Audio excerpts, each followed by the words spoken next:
જામનગર જિલ્લા પોલીસ દ્વારા સુરક્ષા સેતુ સોસાયટી અને HDFC બેંકના સહયોગથી આજે એટલે કે તારીખ 15/12/2025ના રોજ થેલેસેમિયાગ્રસ્ત બાળકોના જીવન માટે એક સરાહનીય બ્લડ ડોનેશન કેમ્પનું આયોજન કરવામાં આવ્યું હતું। એ division police station Khijadiya bypass પાસે રોયલ રિસોર્ટ ખાતે યોજાયેલ આ સેવાકીય અભિયાનમાં મોટી સંખ્યામાં લોકોએ ઉત્સાહભેર રક્તદાન કર્યું હતું। રક્તદાતાઓએ જામનગર પોલીસના આ માનવીય અભિગમને સંપૂર્ણ સાથ સહકાર આપીને આ અભિયાનને સફળ બનાવ્યું હતું।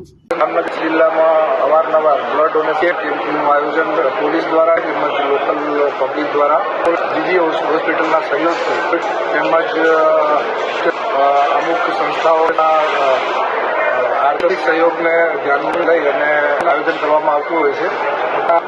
આજરોજ પંચાયત પોલીસ સ્ટેશનના પીઆઈ શ્રી સાહેબ દ્વારા આયોજન કરી HDFCના સહયોગથી જીજી હોસ્પિટલના સ્ટાફ મારફતે આજે બ્લડ ડોનેશન કેમ્પ અહીંયા ખીજડી ખાતે રાખવામાં આવેલ છે।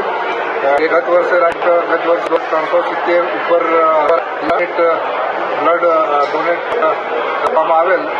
આ વખતે પણ અપેક્ષા છે કે તમામ જેટલા પણ બ્લડ ડોનરો છે તેઓને બોલાવીને 500થી વધુ યુનિટનું બ્લડ ડોનેશન થાય અને લોકો સહયોગ આપે અને થેલેસેમિયાના બાળકોને મદદરૂપ થાય એવી અપેક્ષા છે। આ બ્લડ ડોનેશનનું આયોજન કરવામાં આવે છે।